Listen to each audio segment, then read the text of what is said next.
Hey everyone, welcome to Caveman Covers, your go-to show for action figure news, photography, tips, and community vibes. I'm Gannon, aka the Domesticated Caveman. Shout out to the GFPF community. Thanks for tagging me, submitting your shots, and if you haven't posted your piece for the photo edit swap in the collab yet, make sure you do that. That's a fun one. That thing's due on Wednesday, so if get your shots in. Today we're gonna well, first off, let me introduce some guys that are in here with me. You guys know Agent K and Agent H from the GFP crew. Yep, GFPF crew. What's going on, boys? What's up, everybody? And we got a special guest with us today too. He's been around the community for quite a while. Does a lot. You guys might know him as DeadManWon. So, what's up, DeadMan? How you doing, man? Hey, how we doing? Thanks for having me. Hey, man, it's an absolute pleasure, dude. Absolute pleasure. We've been kind of sitting BSing a little bit about some fun stuff coming up before the show here, and you're very plugged in. How did you get into Toymercs? What was the story there, man? without restarting any bullshit, I can just say that I saw some gatekeeping going on in the community when I started. And luckily my page grew real fast because I was a diorama builder when I first came in. I was just doing diorama building, and but I saw a bunch of gatekeeping going on, and I was like, I don't like that. What can I do? And I was like, well, you know what? I'm gonna start this for just like this small group of people that I've met. It'll be like a little thing for us, and it started growing like really fast, and I had to narrow it down to just 2 people for a while, and then it was just me for like 2 years, and it was all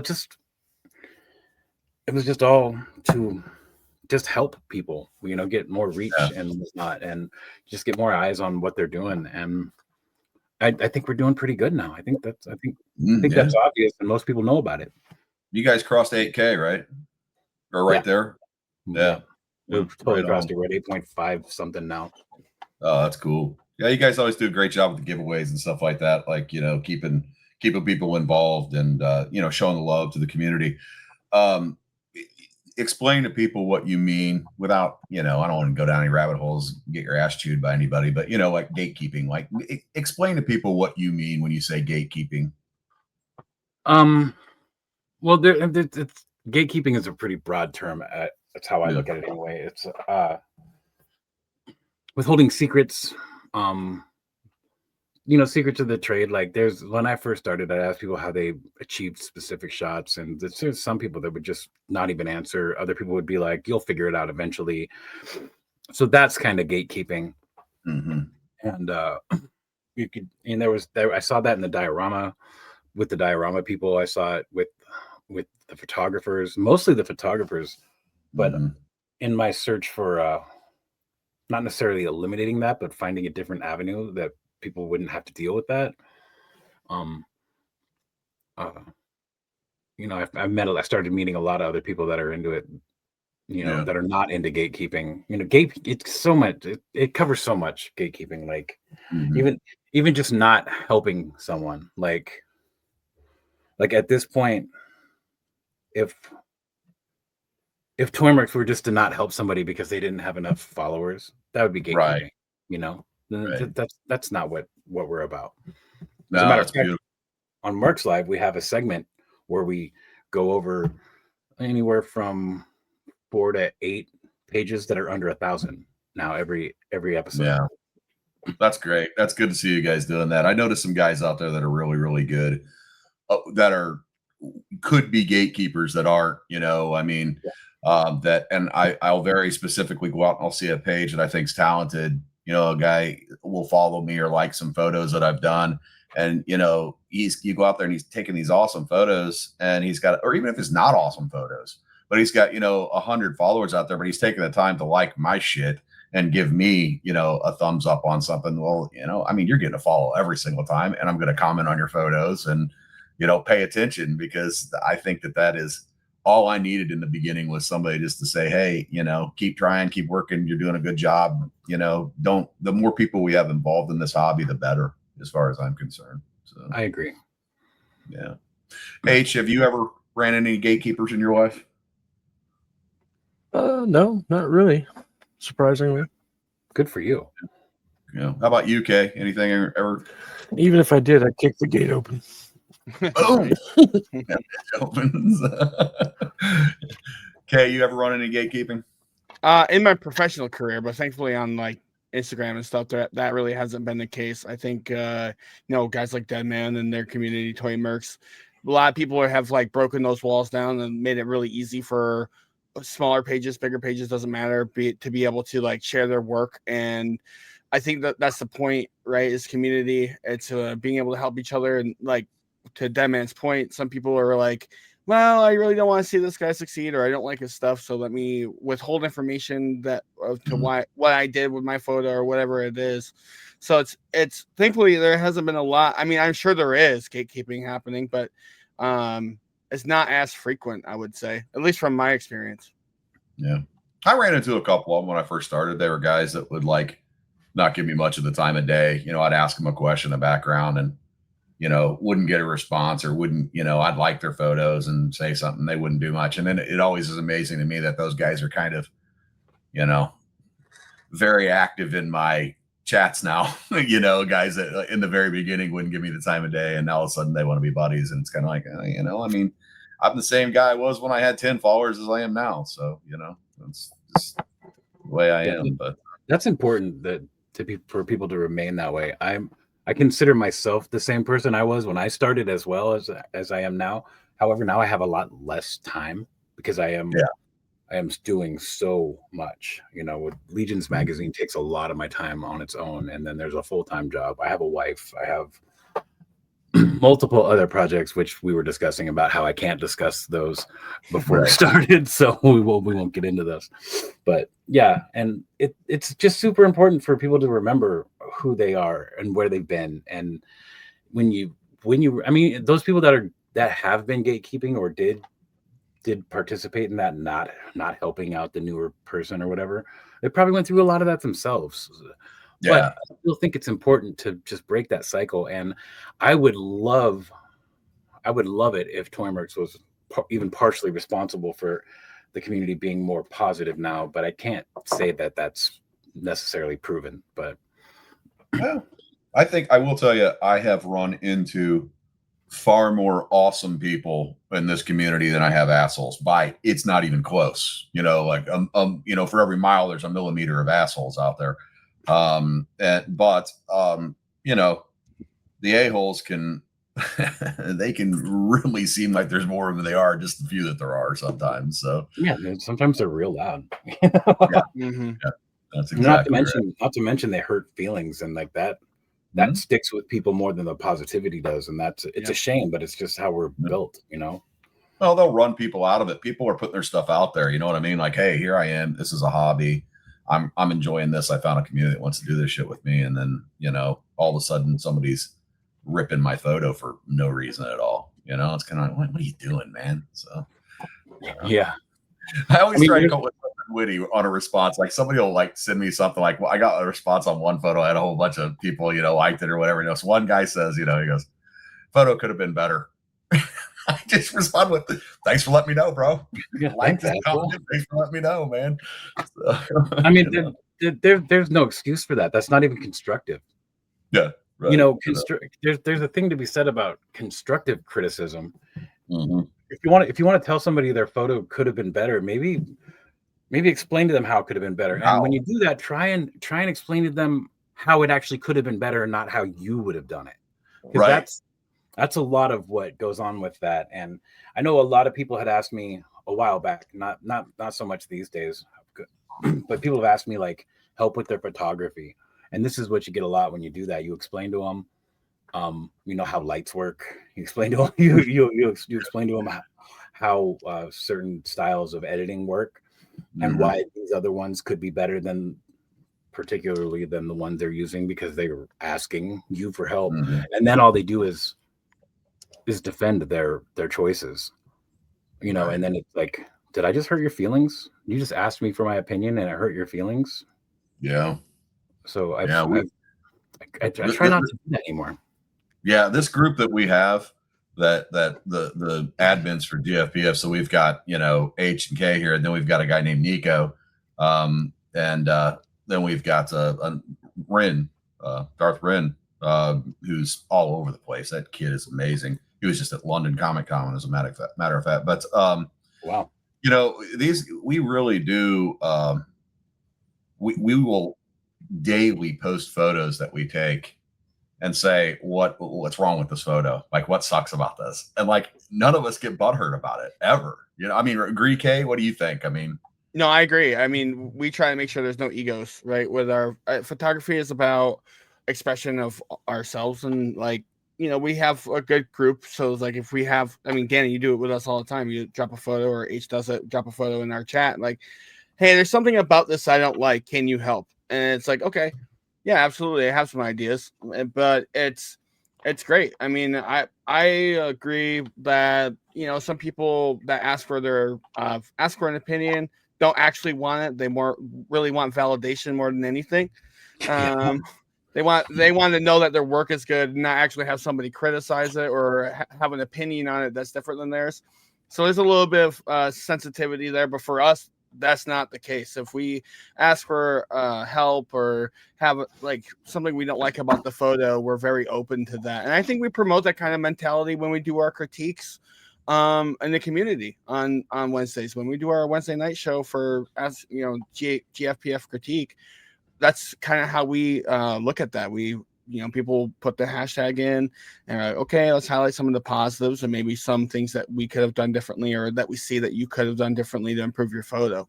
So I mean, that's a mentality we're trying to promote and have people adopt. mm-hmm. That's a good way to do it. There is a YouTube show out there called Maz's Toy Box. And they're all about helping, and most of the time they're constructive, but they will tear photos apart sometimes. And honestly, that's how I became a decent photographer, because if you scroll back in my work, it sucks. You know, at a certain point, it is terrible. And I submitted to them a lot, and man, they were really nice to me at first, in particular, and I think it was just because I knew a lot of the people that were actually on the show. But after a while, they just stopped, and they just started being like ruthless. And they figured you were buddy. You're a buddy. We're meanest to our friends. You know what I mean? It's like, well, you know, it's not. They weren't just like that with me. They were just like that with everybody. And everybody. Okay, all right, yeah. But it helped me, mm-hmm. you know, because they weren't just trying to be mean. It just sounded mean. You know, it just felt mean. But it wasn't what they were trying to do. And I listened to what they said, and I think I got a lot better. And I owe all of it to that show. That's well, great. I have a That's question. I was just saying, I have a question for that. Do you think like you benefited from that, but do you think the general like masses would benefit from that type of critiquing, or like where it's too tough, or it's really like it is just ruthless? Like the photo could be, you know, decent or halfway decent, and they just tear it down. I'm not saying that's a wrong way to do it, but do you think more people will reject that kind of critiquing? Well, like you said, people they're not really looking for critique at all. They're literally looking for validation. Yeah. In their choices. So I guess not. I think this world could benefit a whole lot more if people could take that kind of criticism better. Okay. But you know, I also work 9 to 5. I work construction. You know, so I deal with critique. I have listened to people talk for something that would take 15 minutes to do, talk for an hour about how they would do it better. Right. It doesn't even get done. You know, I see that all the time. You know, the construction world. I mean, you're working. There's no HR person sitting there in the construction world. You know, when you know Johnny down the thing doesn't like something you do, he's gonna motherfuck you till you do it right. You know, and there was that used to be a standard mentality in pretty much every.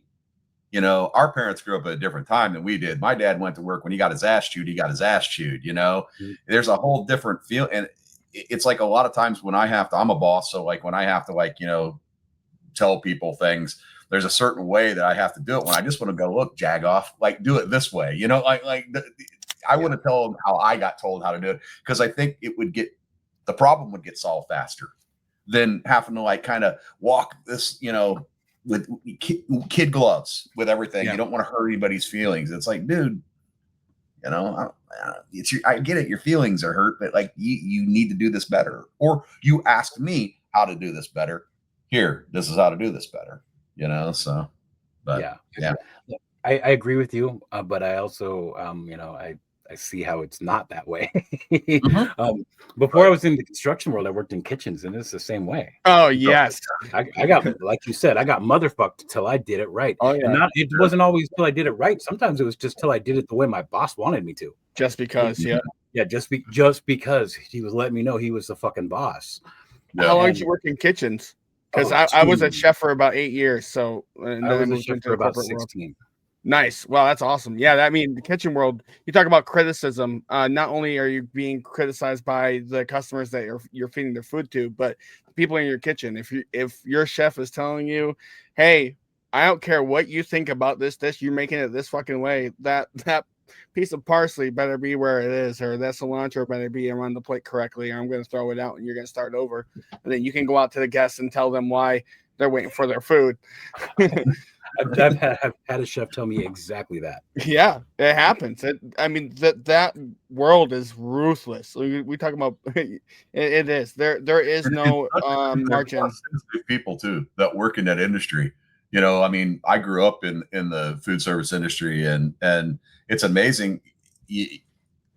I've seen more tears come out of those places, out of the back, you know, with wait staff and bartenders and and everybody else, and it's like they're the most sensitive, delicate people in some ways.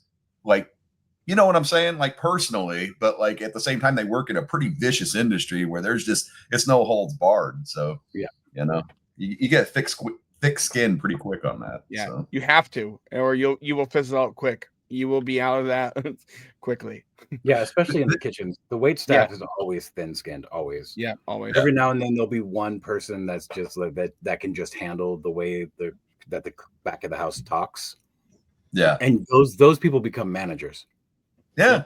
Yeah, that's exactly right. Well, it's that and or they're the two I think it's why the bartenders and the cooks tend to hang out a lot to get, like, you know, like after the shifts are over with, you know, you got your cooking staff that's sitting at the bar after the thing's closed, and you know the waiter comes in, everybody's making fun of the waiter.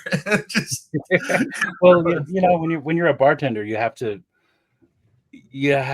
deal with things accordingly. I was a bartender for a while too. You have to deal with things accordingly to the person you're dealing with.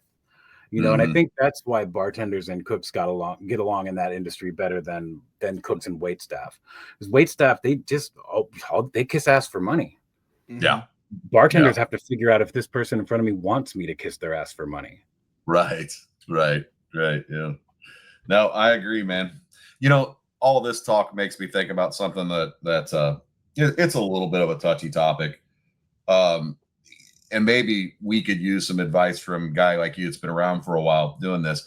We try and keep things pretty positive most of the time because, you know, I know that there's this whole trend of like negativity sells, right? Like if you put some bullshit thumbnail up on your thing that says, this is why Hasbro sucks, then a bazillion people are going to come watch your video because everybody wants to know why Hasbro sucks, right? Yeah. And, you know, and it's just one of those things where it's like, maybe I'm just a neophyte collector. I haven't been doing it for that long.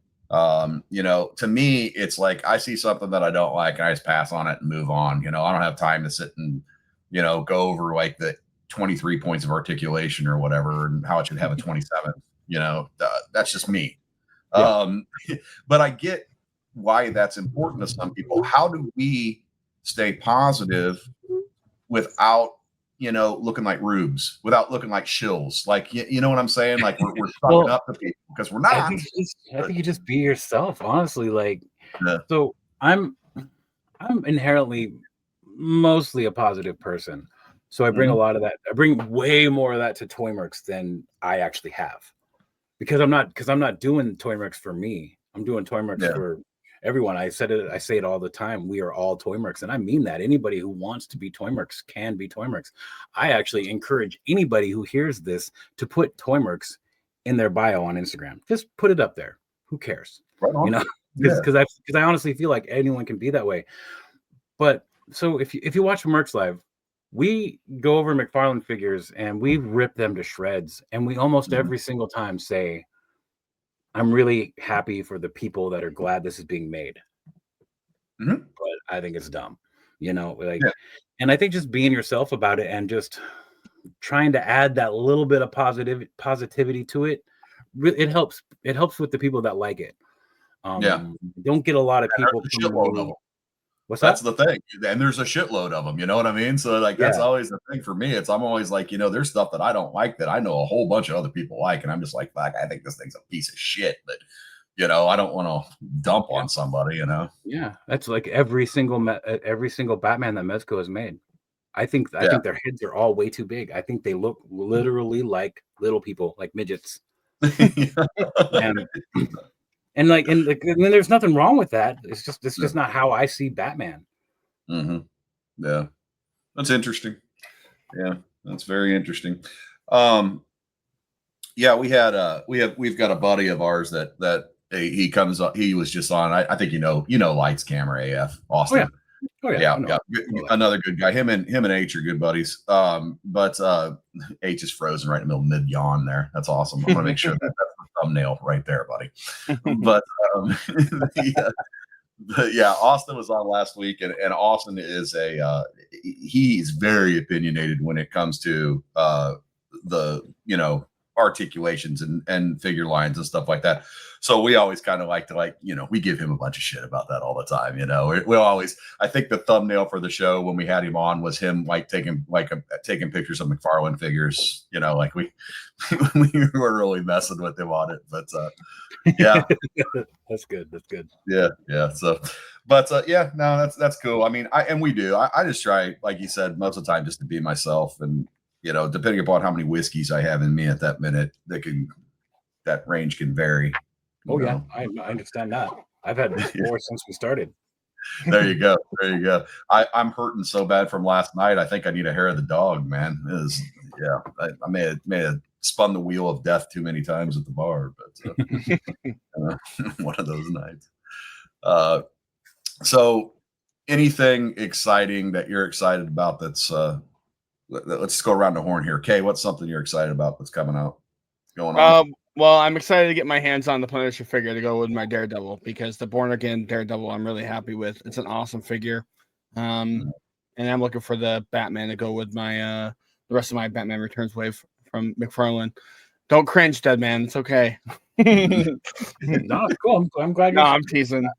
Actually, the Batman Returns stuff that he's doing, just like all the movie stuff he did when we all thought he was going to lose the license next year.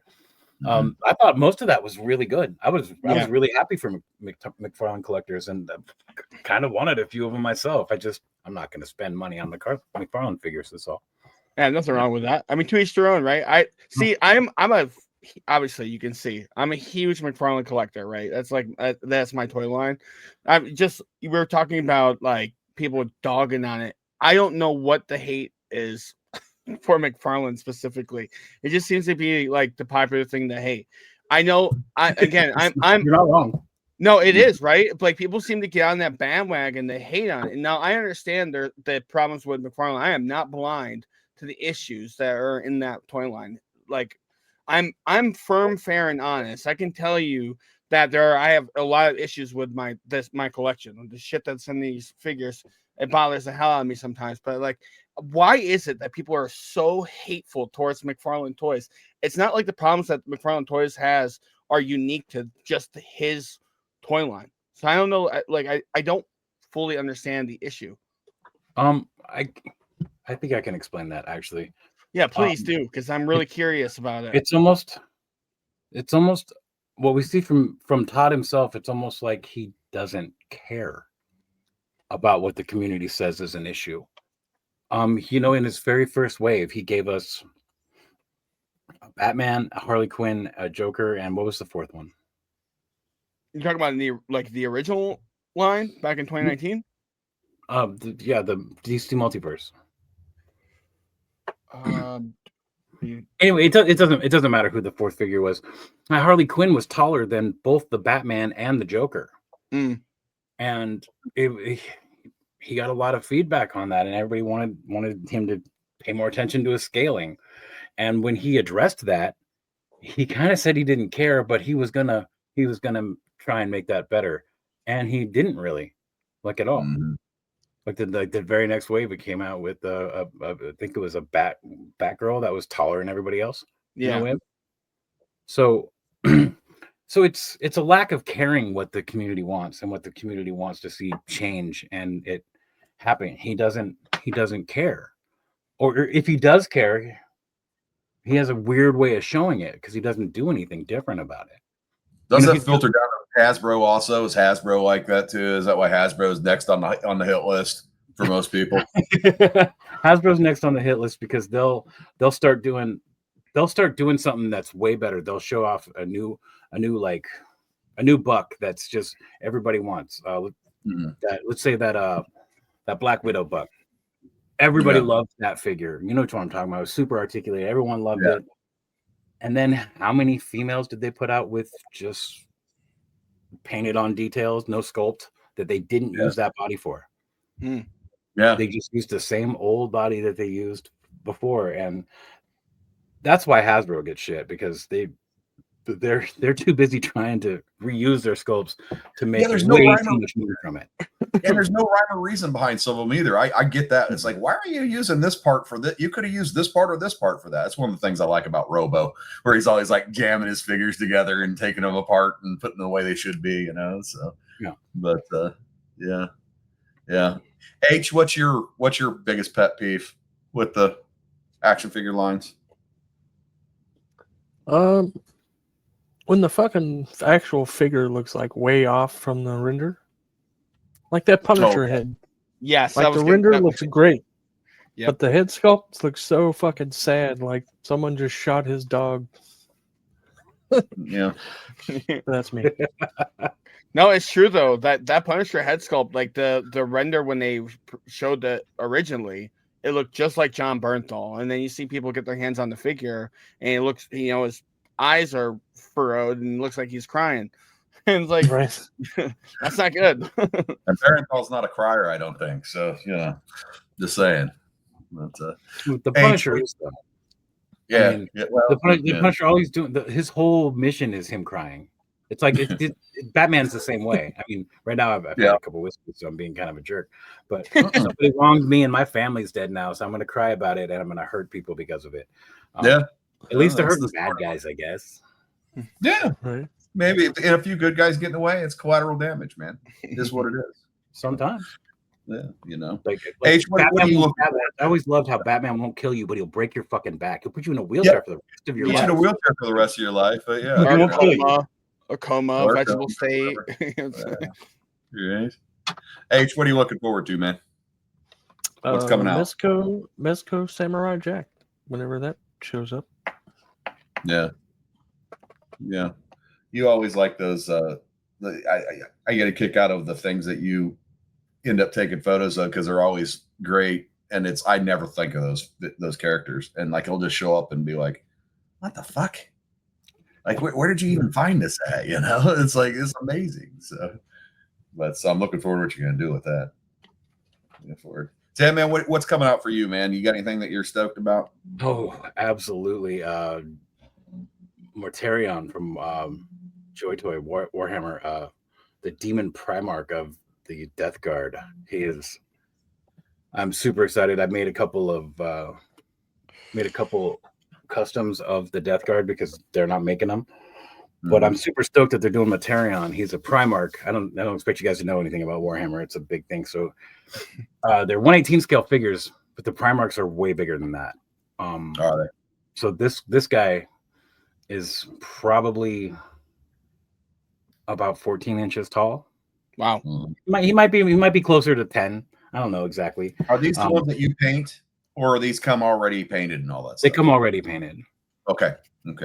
As a matter of fact, 2 of the custom Death Guard that I did started as blue, and now they're green color, which was really hard to work with, but I made it happen, so it's all good. But yeah, super excited about that. I just put my pre-order in for it today. I normally don't pre-order. That's not true. All I do is pre-order big ticket items. I don't even buy cheap action figures anymore. If it doesn't cost more than $60, I'm probably not going to buy it because I probably don't think it's good enough for me because I've become a snob in my old age. well, you just collect what you want to collect. That's happened to me over the course of 6 months. Like I very rarely does something come out, that I'm just like, oh yeah, I got to have that. That's not like, Mezco or Mayfex or, I did a lot of just buying stuff just because it was what it was. And I tried to stop doing that. And then all of a sudden nostalgia would hit me real hard. That's how I got so many Joes. And then I got to a point where I was like, I'm only going to get Dreadnought. Screw it. And then now I'm just like, I don't even need them anymore. I just got the it's sitting right next to me, the Cold Slither pack. And I haven't. Yeah, I got that one. That's cool. Yeah. I might give it away. Yeah. But if I do give it away, I'm going to wait till 10K. We have the AK. We have the AK giveaway coming up on the 5th, by the way. Make sure you tune in for that. You got to be watching. We'll be there for that. Yeah, we figured out. I've got everything figured out now. It's you guys are on right before we are on Wednesday, so I just come in and hang out in the green room, watch you all show. It's good times, man. It's good times. So, but yeah. I'd say I'm looking forward to some of the LPZZ stuff that's coming out. That Thursday Dead Shot that's coming out that I'm really looking forward to. So yeah, that Batman Who Laughs. Oh yeah, that's gonna be one on my hit list for sure. That's what like my favorite figure or one of my favorite characters. Period. Batman Who Laughs. Well, we've been, kind of beating a dead horse on this for a while now, but I mean, there's some of these guys that are coming out like, the Jadas and the LPZZs. Like the Jada, I would say is more in that, lower end $25 to $45 figures that are just changing the game as far as I'm concerned. I was just going to mention that they're definitely changing the game for that price, that price point. Yeah. Well, the material feels good. I think I heard it the other day. It was like, okay, so the Maximum Series Deadpool, I got my hands on one. I think we're going to give one away here in the beginning of the month. It's an outstanding figure. It's outstanding. It's got everything that you would expect that an expensive, and they did it for $55 or whatever. It still feels like Hasbro plastic. There's something different about the way it feels in your hand versus, a Mafex or a SH Figure Arts. Yeah. I think once you get past that, though, you go, yeah, but this is still a good figure. It does all the articulation you want to do. It's just something feels different. They're just heavier or something. I don't know how to explain it. But, it's just the grade of plastic they're using. I mean, it's all ABS high impact plastics, but there's different grades. Like the softer and gummier they are, it's a lower grade, and that plastic will last longer. Mm-hmm. It won't. But I mean, the higher grade the plastic is, even though it's high impact ABS, the more breakable it is. If that makes sense. Yeah, it's more brittle. Yeah. So they're just using a really low grade, so their toys are durable. And I was going to say that is the one thing. Yeah. You pick up an SH Figure Arts figure and they're beautiful, but by the time I've posed it 3 times trying to take a photo and it's falling apart the midsection, an arm falls off or what, I'm like, God damn this thing! I can't stand this fucking thing, And it's like try dropping one of them from 4 feet, see what happens. Yeah, right. No, God, you're out $100. That's what happens. That's what happens. Yeah. So cool. That's awesome. So we don't just lean into the action figure stuff. We talk about all things nerd on this deal. What did you watch any of the Alien Earth stuff? What'd you think? Who you're talking to in Earth? Not me. You. Sorry. Oh, okay. Yeah. I actually I think I've watched the first 4 episodes. Yeah. It's all right. I don't think it's living up to the hype. Honestly, it's like, for me, it's like a kid show, but it's aliens. Yeah. I mean, I don't hate it, but it's like it's literally Goosebumps and Aliens put together. I said Stranger Things meets Aliens. Yeah, it's kind of. I think Stranger Things is more adult themed than the same movie show is. Mm-hmm. Maybe not. That might be a stretch, but you get what I'm saying, though. Like it's I get it. Definitely, you're nailing exactly what I said about the show. I said the exact same thing. I mean, so I'm a firm believer in if they're making like comic book stuff or pop culture, like Aliens and Predators and any of that stuff that we grew up with, we think is cool. I'm a firm believer in the more shows they make, the better, even when they're shitty. Like season 10 of The Walking Dead is still better than any episode of How I Met Your Mother. You know, I mean, like, so, that's just my take on it. I could be wrong, but hope they keep making that stuff. Did you watch any of the movies this summer, like Superman, Fantastic Four, that stuff? I watched Superman once it went to HBO. Wife and I don't go to the movies too often. We were doing that for a while, but now we moved to an island, and it's literally an island. There are 2 movie theaters here, but it's like they show so many movies on like very minimal screens that it's like you have to plan your day 100% around what's going on with that. I'm going to turn that ringer off right now. Sorry about that. All right, man. But I did watch Superman recently. He lives on a fucking island, a Catalina fucking wine mixer, dude. That's anyway. I saw a lot of hate about Superman, and I couldn't understand it. Mm-hmm. Where the hate came from. I thought it was a great movie. I know we made fun of the Moffex Superman figure because it looks like Shooter McGavin. Turns out that actor just looks like Shooter McGavin. Right? Yeah, he does. Yeah. Now that you mentioned it. Yeah. So I did. I like I said, I read and heard a lot of hate for that movie, and I didn't understand. I don't know why. I've heard a lot of people complain about Fantastic Four as well. Why do you make Silver Surfer a woman? It's like, okay, guys, pay attention to what's going on. This isn't the main MCU. This is a different universe, and this is how they're bringing the Fantastic Four into that universe. And we'll get Norrin Rad over there because this universe is Earth X from the comic books, where Silver Surfer was Shia LaBeouf, not Norrin Rad. And people also, they just don't get that either. They're just like, it's not right. It's like, no, it's not right. It's not right. It's like, read something. Yeah. Or look into it. Just Google it. Find out where it came from. And then, I mean, they told you basically this is how the Fantastic Four is going to get into the main MCU. Is they're going to bring them in from a different universe. So why? Yeah. So if they were to bring him in from a universe where they had a male Silver Surfer and they brought him into this universe, and because there was a male over there, it was a female from there on out. Are you going to be more mad about that? Right. Yeah. No, I get it. It's. Yeah. I mean, and I. What did you care about any of that? H? Did you care if it was a female Silver Surfer? Like. No, I knew she was a surfer in one of the other comics, so it didn't bother me. Yeah. That's canon. I mean, Kay, thoughts? I mean, well, I didn't see the movie, but I mean, a lot of people like to Deadman's point, were hating on it, but these are self-professed experts who actually have no idea what the hell they're talking about. So, like to Deadman's point, this we have a female Silver Surfer.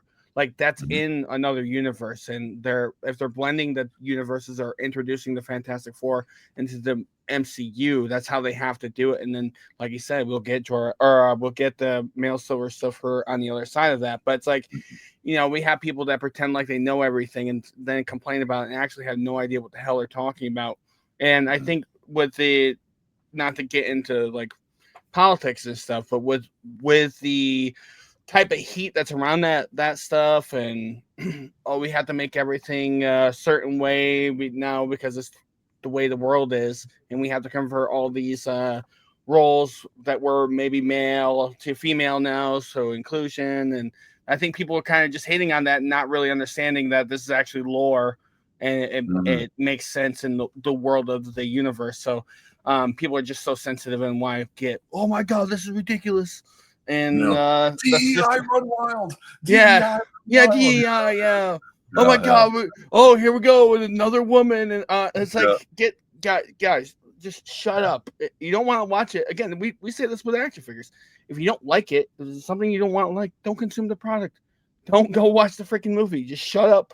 You don't like it, just pass on by and go watch what you want to watch. Okay. Yeah. I'm a firm believer. I'm sorry. I have to say this. I'm a firm. I kind of do want to hear other people's opinion, but I want them to have a good reason for it. Yeah. Right. If you don't like the Silver Surfer not being a man because it's a woman, just fucking say that. Yeah.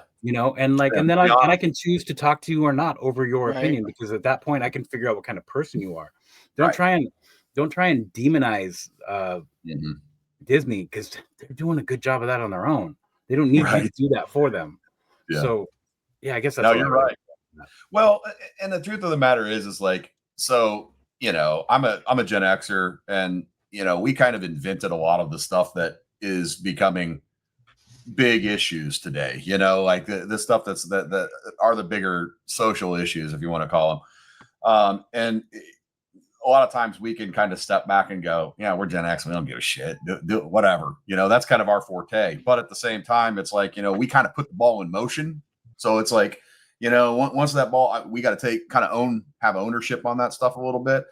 Things that do bug me is I don't like it to do things for the sake of doing things for social relevance. To virtue signal. I hate virtue signaling more than anything. One of those things, you know, would be like, I mean, I don't care if Rey is female and is the lead in the Star Wars movie. If it's a good Star Wars movie, I don't care who the main character hero is, male, female, robot, whatever. You know, I could care less about that stuff. What bugs me a little bit is when they make Tom Riddle, they start casting Tom Riddle as, you know, as a female and stuff like that. It's kind of like, okay, I mean, why are we doing this? You know, there has to be a reason why. I think that's what I'm getting at. So, I agree with you 100%. I'm also Gen X, and I also care. Like they want, you know, I remember for a while there was some rumor that they were going to make Superman black. Why don't you just give us fucking the Green Lantern? Why don't you just give us a black superhero? Don't invent a superhero from somebody we already know and love a certain way. But to the point of this conversation, that's not what they did. With the Silver Surfer. That's exactly right. They brought it in from another universe. So that's what I don't get and don't like. People confuse it for political correctness and whatnot a lot of the times, but a lot of times they're not wrong. That's what they're trying to do. You know, I know there's a big thing with Henry Cavill's doing a Warhammer 40K thing with Amazon right now, and they wanted female Space Marines. Well, they have a version of that for females. They're not Space Marines. They're not Astartes. They're a different thing. They have their own thing, and it actually brought the whole thing to a halt. Like they weren't even everything stopped, and we weren't sure if it was going to get made. Eventually, they got over it and moved past it. But I'm not down with inventing something just for inclusion. Yeah, like and I think especially if it's something we already know and love, don't change the characters we already know and love for it. Come up with something new. Yeah. What's that? It hurts more than it helps. Yeah, it does. I totally agree. I mean, to DeadMan's point, you can just introduce a character that fits what you're looking for. Like you said, if we were talking about getting a black Superman, just bring in Jon Stewart for Green Lantern, and then it solves that problem. You have an all-powerful black character who actually can whoop Superman's ass. And it's like, you know, you can find alternate routes that way without having to replace characters that the community loves. And I think that's where a lot of that comes from. And people just saw that with Fantastic Four. They're just, they're replacing a character that we love and not actually knowing the lore and the comic behind it. And they just they just grab their pitchforks and they're like, we hate this thing. Yeah. Yeah, no, I agree 100%. I think we're all on the same page. I think most of the world is like, if you get 10 people in a room, you're always probably going to have that one person that's, you know, the contrarian, or they are so firm in their beliefs that, you know, all things are fluid and should be a certain way. And I think most people are just kind of like, hey, you know, you're not hurting my feelings, but are you really helping anything by doing this? And that's you know, I think you're going to piss more people off than you are than to lure people into your viewpoint on something. So that's, you know, anyway. They say the vocal minority is the loudest. No, that's usually the truth. Mm-hmm. The truth. Okay, so quick pivot on another subject here. H is a big music guy. He's into some stuff that, you know, Ghost. You know, all sorts of shit. All sorts of stuff like that. And I know you mentioned that you were playing some punk rock bands when you were younger. What kind of music are you into now? What's your big stuff right now, DeadMan?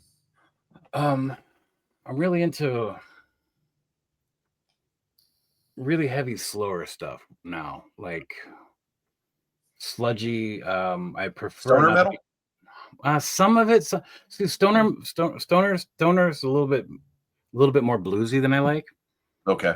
I like it to be harder edged than that, but I like well, Sleep is one of my favorite bands. At Okay. least easily in my top 10, easily. Mm-hmm. But like there's a band that only put out a few albums called Iron Monkey. Wow. Or yeah. Okay. So yeah, stuff like that. There's also like there's like a funeral doom thing where it's kind of like Typo Negative, but not as commercial, if that makes Mm-hmm. sense. Yeah, no, it makes It's sense. Yeah. it's also not, it's done in a little bit more like of a black metal melodic sort of way, which I really Mhm. like. So I guess I would just have to say slow melodic black metal ish. Yeah. It's tough to describe. And What do you think about some of these guys like the new stuff that it actually it gives me hope for where music's going, like Sleep Token, the Suicide Boys, um, some stuff like that. I mean, do you have any hate for those guys, or what do you think? I'm gonna come off like a total hipster right now, and this is not my point, but I have no idea who you're talking about. Okay. That's cool. I mean, that's Like awesome. like you mentioned Ghost a little bit ago, and I could say if you played me a Ghost song and asked me who it was, I couldn't tell you who it was. I do Okay. know that Ghost they use a guitar that I use, and to a point where they had some other company actually make it. I use a Gibson RD. They used those in the beginning, I heard, and then some other company makes something similar just for them now.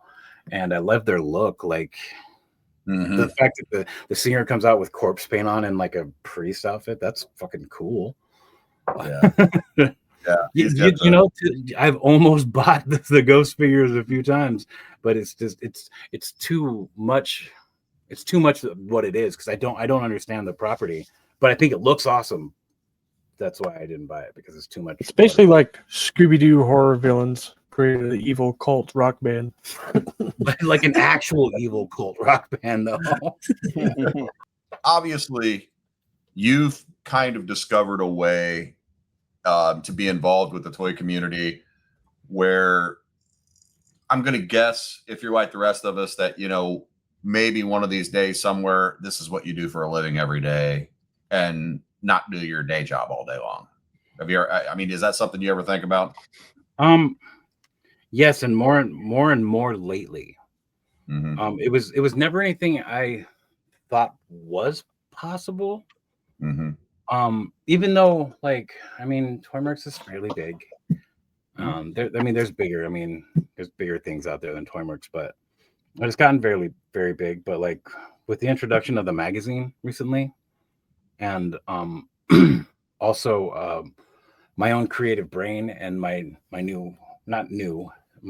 position with Odd Frog Entertainment. Mm-hmm. Yeah. But I don't see it as a living. I see it as retirement. Yeah. So one day I can stop building cabinets for a living, or trimming out somebody's house, or fixing somebody's drywall for a couple extra dollars, in a month or whatever. So I don't see, like I said, I don't really look at it as a living. I just look at it as a retirement, because I enjoy it, and I'm gonna enjoy working on Toymercs and and also like helping create awesome action figures for the community. I can do that. Yeah. Yeah, that's what I want to do. But Well, it's fun. First off, I mean, like I could tell you when I first started doing this, it was 100% a hobby, because I'm just doing this for fun. I take pictures, and you start to get in, people start to like your work, and then you get a couple thousand followers, and somebody pops in and says, "Hey, would you take a picture of this for me? I'll send you some money." And you start getting solicited here and there, and in full disclosure, I mean, that's a far cry from what I do in my real life, but I did do photography professionally for a while. I did, took some weddings and that kind of stuff as a side gig, side hustle when I was younger, and absolutely hated it. It destroyed my hobby because it was just, I nothing about that was fun. And when you're spending 40 hours a week, well, you're spending 50 hours a week doing your real job, then you're spending 40 hours a week developing photos for people. It could suck the fun out of it really quickly. Yeah. So I think I'm being very picky about what I do now and what I say I'm going to do. And I'm having more fun just making videos and doing this stuff with people. And, I think if I've got a long-term plan, this is retirement for me also. Like, I just want to, somehow be able to scratch on to buy my action figures. Or have maybe people send me some free shit every once in a while. That's my big goal in life. I don't think I'm going to be a bazillionaire. I'm probably not going to be Jared or Sir Dork, or any of those guys, but I would like to figure out a way, somehow to make this a good retirement plan. So, okay. What about you, man? You think that same way? Yeah, absolutely. And actually, on full disclosure, I didn't think of the word retirement. It's actually a really good mindset to have, because if you can find a way to quit your day-to-day job and then just do your hobby, it is like retiring, because you're no longer working at that point. And that's actually a really good mentality to have. Yeah. I never really thought of it that way. So, but yeah, absolutely. Right. I mean, I don't want to go manage people every day. That's if I can stay home and take pictures and open up action figures, that fine. That would be a great life, I think. No. I get a little fatter than I am, though. I'm just sitting here doing nothing. Don't worry, I got you covered on that. I started working construction after being a chef for 16 years, and I've put on weight doing construction. Yeah, it's because you're just eating poorly. You're like mostly it's like, oh, I didn't pack a lunch today, mm-hmm. so I'm eating McDonald's. It's fucking it's a gross life. Sometimes you gotta do it. I had this British buddy. Just McDonald's made me think of this, and like he was over here for several years, and in Texas, which so he got indoctrinated quickly to the ways of the United States, and he still loves McDonald's to this day. He every time he comes off the plane to visit, he's like, let's go get a Big Mac. I'm like, all right, man, that's what he wants, dude. So, wow. It always cracks me up, dude. Take that guy to In-N-Out Burger. He'll be like, oh, yeah, that McDonald's stuff is trash. Yeah. So we got one of those here in Houston recently, just down the road here. Pretty good. It's pretty good. I can't knock it at all. It's different. So, you've got the Whataburger, which is a big Texas thing. And there's always the Whataburger war, and then there's the In-N-Out war. But it's like, they're both good. They're just different. They're not the same thing. It's completely different type stuff, So it's like, I like Whataburger. I like it. It's like, well, it depends upon what I want that day. If I want crispy and fresh lettuce and tomato and this, that, and that, I'm going to fucking In-N-Out. Yep. So. Since we're talking about fast food and all that stuff, I'll tell you, so check this out. I was on tour in 2007 with a grindcore band. The band was called Wendell, spelled with a W, so Wendell. And we were in, I think we were in Georgia or Alabama or something. And you guys have White Castle in that area of the country, but some regions they're called Crystal and not White Castle. That's what we get in New Orleans. Yeah. Actually, we might have been close to New Orleans. Either way, so it's morning time. We just leaving the house we stayed at, and we were like, let's just go to that place right there. It's a drive-through. We can get some food, and we can just drive and keep going. And my drummer is a huge iced tea fan. He likes plain iced tea, no sugar. And we're in like I said, I think we're in like Georgia. And he orders the tea, and I'm like, dude, you're not gonna like it. He's like, I fucking love iced tea, and I'm like, it's not gonna be what you want here.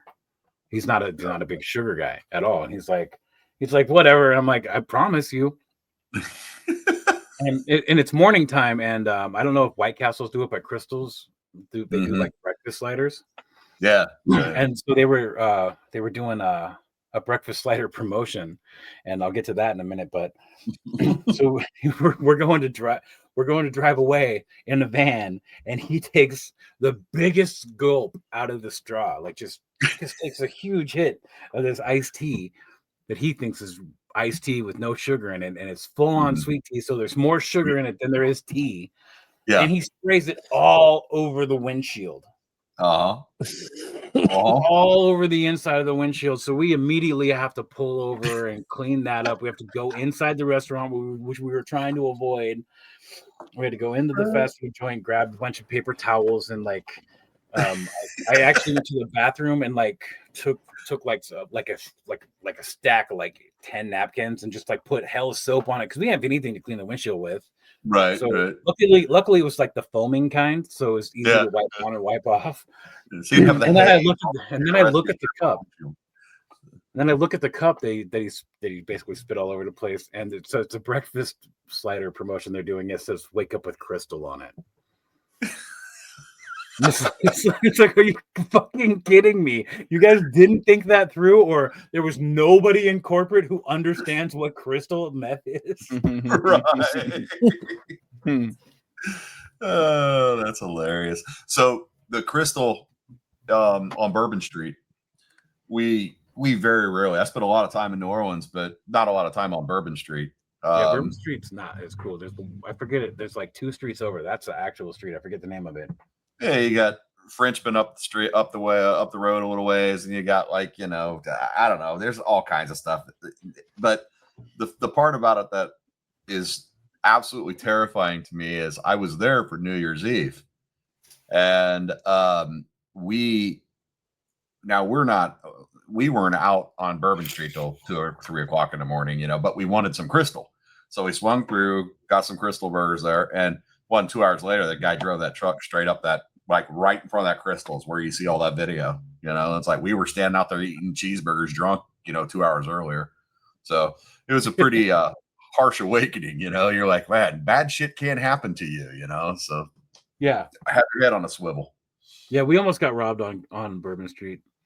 Yeah. It was like 3:30 in the morning, and we just showed up to Louisiana. We were drinking.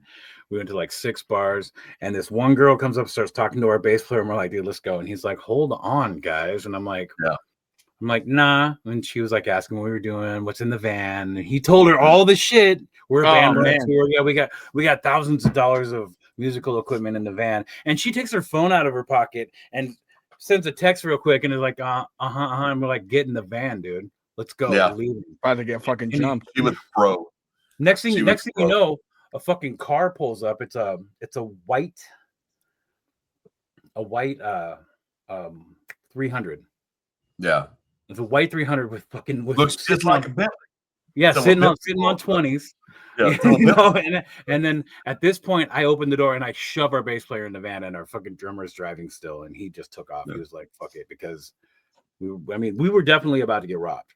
There was no way around it. She sent a text message. She was looking for the car. She saw the car coming, and she was like trying to get our attention away from the car pulling up behind us. And you know, the door started opening, and really big dudes started stepping out, and she was looking at him like, you know, smiling and like this. And I was like, yeah, we're done. We're out. We're done. Time to bounce. That's all. Yeah, you can get in trouble in New Orleans in a hurry. That's, you know, I consider myself pretty much a local now, and there's just places that I'm like, now we're not doing that. We're not going there this time of day. So, you know, I got robbed by a couple of dudes. I broke my own rules one night. It was about 2 o'clock in the morning. I wanted a burrito. And I was walking up the street to get a burrito, and I cut through a parking lot and got ganked by 2 dudes, and ended up chasing one up the street. You know, he got my phone. And that was about it. You know, I had one of those money clips where I just kind of took the cash out of the clip and handed him the cards.